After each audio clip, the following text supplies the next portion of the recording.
Are you looking to make something adorable and that sells well at your markets? Well, these cute little chickens will make your day. They're really easy to make. You can use the 22-pin circular knitting machine to make these itty-bitty ones, or the 40-pin knitting machine to make the mama chicken. The materials you're going to need to make this chicken, which I'm showing you how to make the 40-pin circular knitting machine fat chicken, but stay tuned to the end because I will show you how I make the 22-pin.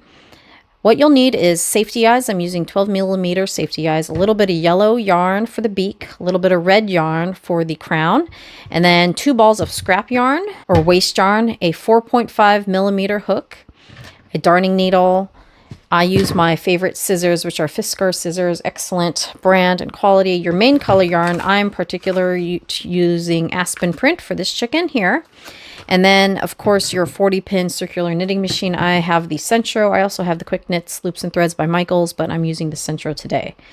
So stay tuned to the end so I can show you how to do the 22-pin machine chicken. You're also going to need a bit of stuffing or polyfill. I use polyfill in mine to fill up the body and make it squishy and soft. To make the chicken, you're going to start off using waste yarn. Place about 4 inches of yarn into the middle of your waste yarn or scrap yarn, starting between your white and black pins. And you're going to start with the yarn underneath that black pin and then go around the back of the next pin and then under the next pin and then a back of the other pin. So you're going to go inside to outside, inside to outside, inside to outside, all the way around. And this is how you cast on your knitting machine, whether you're using a 40-pin, 22-pin, 48-pin, or 46-pin. I have the Sentro 40-pin right now that I'm using to make these chickens. I like to use the 22-pin for a smaller version sometimes, and it's the exact same process except less rows that you have to knit with your main color. So go ahead, when you get between your last white one and right before the black one, put your yarn into your yarn holder feeder and then down into the tensioner. I like to use the first one there for this particular yarn. And then go ahead and start knitting slowly around for your first row to ensure that your yarn is caught by each one of those needles. When I come to this one, I just do a little yank on that middle, make sure it's secured. Now you should be good to knit at least 5 rows with your waste yarn, 5 to 10 rows. When you're done with your waste yarn, take it off of the tensioner and out of the yarn feeder, place it in the middle, ensuring that it is under the last white pin right before the black pin. And then you're going to find your main color and add that to it. I am using Red Heart Super Saver in this Aspen Print. It's a 4-weight yarn, variegated, kind of a brownish color. So grab your main color, put it into your yarn feeder, and make sure that it goes underneath the black pin. Again, make sure that you have about 3 to 4 inches there, and it's properly tucked into your yarn feeder. I like to hold on to the ends as I go around for that first. Once it's caught, I know I'm good. Make sure you put it into your tensioner here. You just kind of got to get a feel for your machine to see what you know it needs as far as tension with certain yarns. So we're going to go around, and before I get here, I'm going to grab these 2 ends and kind of pull down on them to make sure that they catch properly. So that's sometimes where you're going to have issues, and you can see it caught. Very good. So that was a couple rows there. Go ahead and grab your counter, row counter if you have one, reset it. It's at 0. And you have the little magnetic piece here that uses to count. So attach it there and it'll start counting around. And start knitting away. And you want to do a total of 78 rows. Now, I'll probably get my drill attachment out to finish these 78 rows, but you can start hand cranking now if that's what you use. So I'll get back to you when you get to 78 down here. And just so you have a look at what my power attachment is, I bought this attachment separately and it fits the Sentro. It also fits the Michaels Loops and Threads Quick Knits. And then my electric screwdriver, which is Skill, perfect brand for this type of machine, does not overheat it. Some people use too strong of these. They use drills instead of electric screwdrivers and it melts the handle because it goes too fast. You don't want to go too fast with these.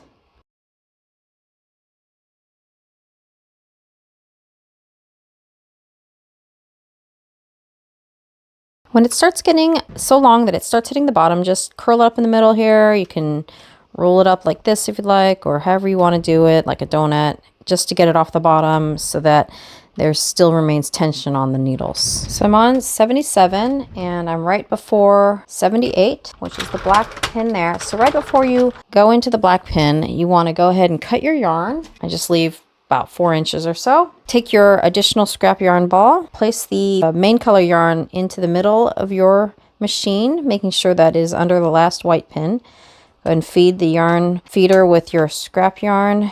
Make sure that it is under the black pin and that it catches it as you start knitting around. So go ahead and make sure you do 5 rows minimum of your scrap yarn.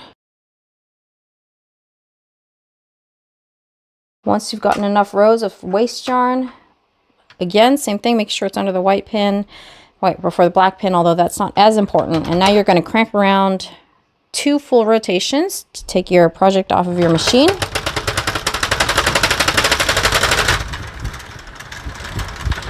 And there you have it. You've got your tube out. Put one end inside the other as evenly as you possibly can.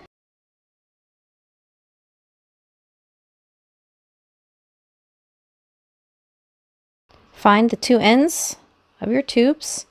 You can tell where they are because you'll have the main color yarn end on one side and then the main color yarn end on the other side. And thread your needle with about a foot of your main color yarn and place it between the last and first stitches. Leave a length so it doesn't come undone.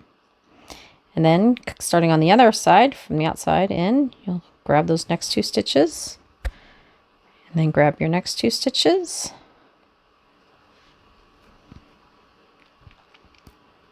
Grab the next 2 stitches. This is why we use waste yarn. That's a very contrasting color to our main color, so you can easily see your stitches.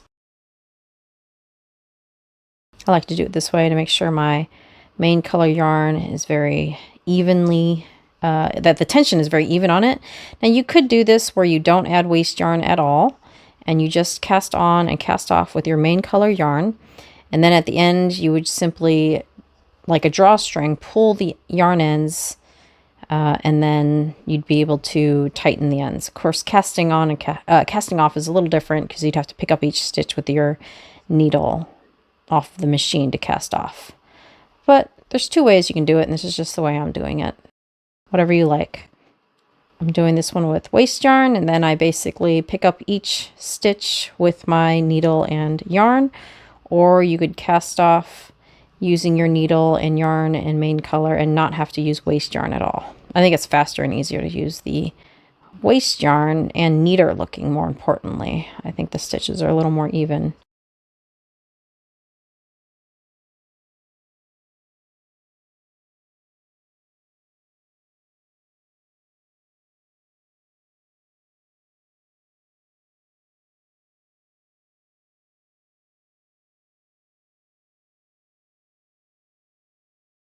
So here you can see you're nearing your last stitch because it's the one right before the yarn end. So now you have to make sure you secure those ends before you take off your waste yarn. Just tie those ends together. Let's just do that loosely so that we can remove our waste yarn. Don't tie in a knot yet. To remove your waste yarn, cast off is easy to remove because it isn't tied in there like the cast on waste yarn. You just pull on it basically to get it out.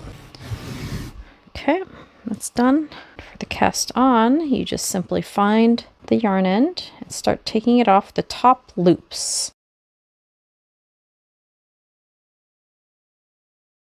Once you take it off the top loops, you'll be able to unravel it just as easily as you're able to unravel the cast off scrap yarn. So here we go. We can just go ahead and take it off now by pulling on it, and it comes off very easily.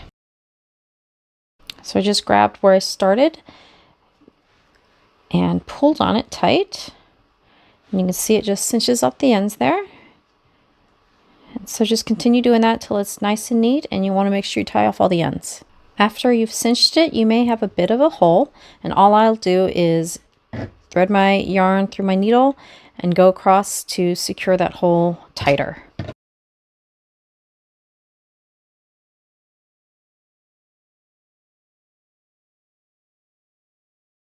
Turn your project inside out. If you don't like that it still has a little gap, then just continue working on the inside to close up that gap best you can. Grab your polyfill and start filling up your chicken with your polyfill. Grab a length of your main color yarn, about double the length of your chicken so far, because we're going to close up the top. Grab your darning needle and thread it. Fold the top in half so you have it kind of evenly together on the stitches. And grab the first 2 stitches with your yarn. I just take the top 2 there, and you want to tie off that first one. Once you secured that end, grab the 2 stitches on top, the 2 pieces of yarn, go directly over to the next side and grab 2. And you're going to go back and forth all the way down your chicken's top.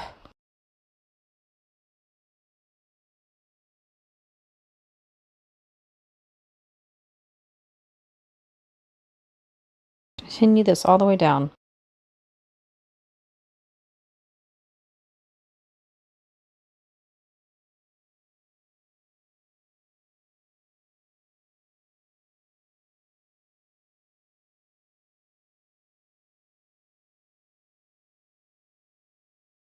Before you close it up all the way, make sure you grab your safety eyes. I'm using 12mm safety eyes, and find where you want to put your eyes. I like to just put it about 4 stitches down evenly on both sides. 1, 2, 3, 4. Just make sure it's where you want them to be. They're even and they're in the center of your chicken, how you like it. Once you have it where you like it, put your backings onto your eye.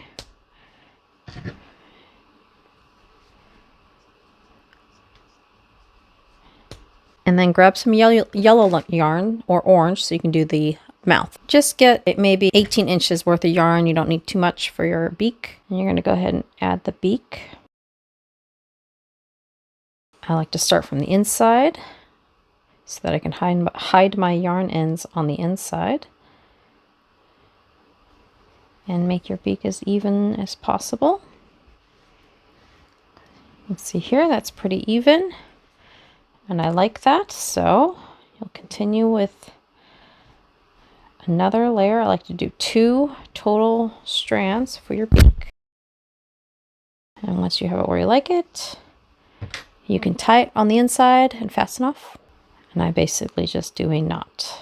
So really you probably only needed 8 inches of yarn total and not the full 18 like I said.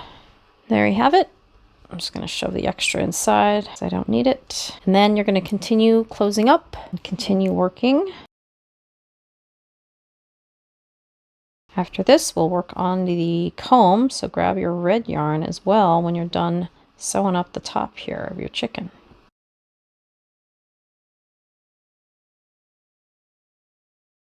Grab your red yarn and I'm using a 4.5mm hook. Make a slip knot, basically grab the end here, make a loop, hold that loop with your fingers, grab the working end and put it inside of the loop from the bottom up. Grab that piece and pull it tight. So you should have this. And now you're going to just pull on that and there's your slip knot.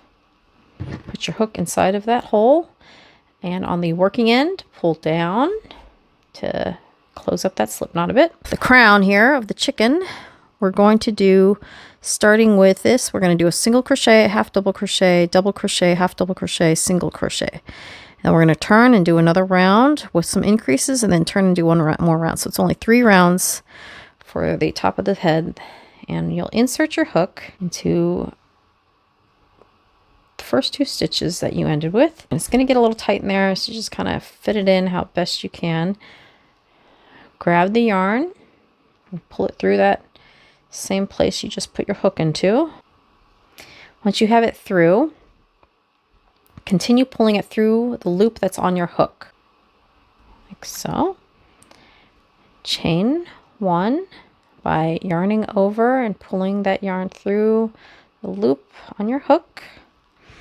Now you're going to do a single crochet into the next stitch. So again, this might be a little hard to get, so just kind of shove your hook in there as best you can. Grab the yarn, yarning over, pull it through. Now you have 2 loops on your hook. Yarn over and pull through the 2 loops on your hook. Next, you're going to do a half double crochet. So yarn over first before you put your hook into the next stitch here. Put your hook through, yarn over and pull through. Now you have 3 loops on your hook. So yarn over and pull through all 3 loops. 1, 2, and 3. Next, you're going to do a double crochet. So yarn over first. Insert your hook into that next stitch there.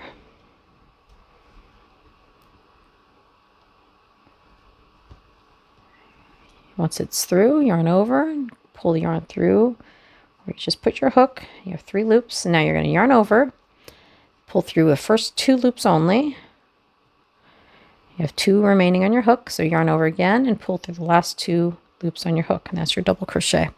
Now we're going to do another half double crochet into the next stitch. So yarn over first, put your hook through those loops on top, yarn over, pull through, yarn over, pull through all 3 loops, and then your last stitch and final stitch is going to be a single crochet.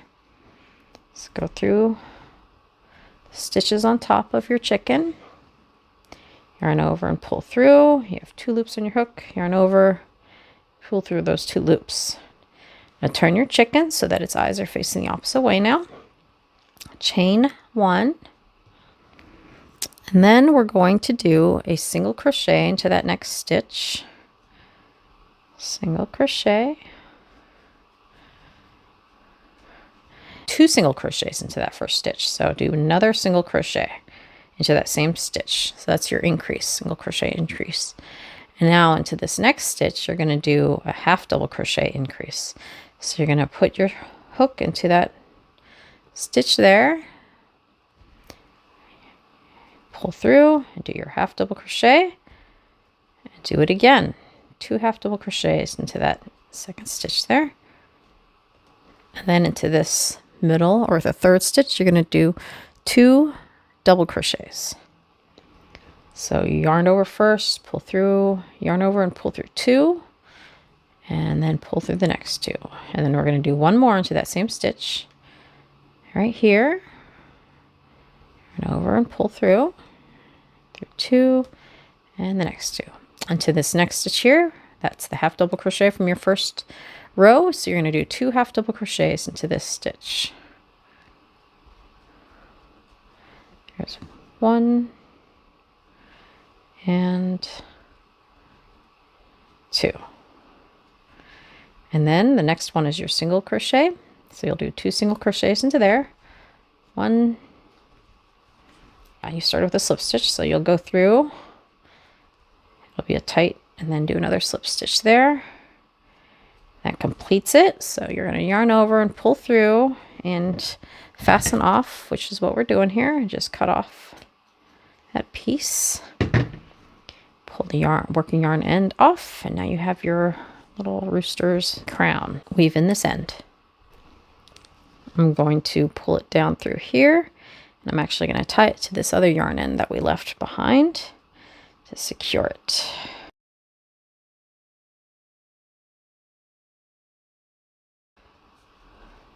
Put it in the same hole that you started with, because then I will cut it once it's there. See, you can't see it in there now, so now you can cut these 2 pieces off and it'll hide inside your chicken. For this project, you just completed your squishy chicken, which is a really good seller at the markets actually. And now how you make this, but a smaller version with the 22 pin machine. You can see the difference in sizes here. These are my little 22 pin machine chickens, and this is the 40 pin chicken. These are adorable, and they actually sell really well at my markets. So cute, super squishy. So the 22 pin machine chicken, basically you do the same thing, except because it's smaller, it's a little easier to manage. I go ahead and I do it without any scrap yarn. I just knit straight up with the main color yarn. I do 46 rows, you double it up, draw the 2 ends in to each other, and you close it. And then you do the exact same closure as I did with this bigger chicken at the top here. And then the crown of the rooster is the same as well. Don't forget to add the eyes and the mouth before you close up all the way on the body of your chicken. So that's a 22 pin machine, 46 rows, super duper cute. The big one, she's also very cute, and I sell these as well too.